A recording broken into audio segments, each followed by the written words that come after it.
తీవ్రమైన తుఫానులతో పాటు టోర్నడోలు కూడా విరుచుకుపడే ప్రమాదం ఉంది. అవి మధ్యాహ్నం నుంచి మొదలవుతాయి. టోర్నడో హెచ్చరికలు మన కనుచూపు మేరలో కనిపిస్తున్నాయి, కానీ మనం పీడిఎస్ లో ఉన్నాం.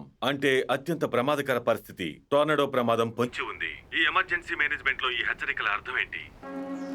హెచ్చరికలు జారీ చేసిన తర్వాత ప్రజలు కంగారు పడకుండా త్వరగా స్పందించడం అవసరం. టోర్నడో వచ్చే ప్రమాదం ఉంది, అందరూ జాగ్రత్త. ఆ హెచ్చరిక సరిపోతుందా? టోర్నాడో ఏ ప్రదేశంలో వస్తుందో ఏమైనా సమాచారం ఉందా? నేను ఇక్కడ 50 ఏళ్ల నుంచి నివసిస్తున్నా. టోర్నడో హెచ్చరికకి, టైం వేస్ట్ చేసే హెచ్చరికకి తేడా నాకు తెలుసు. వెళ్ళండి, త్వరగా వెళ్ళండి.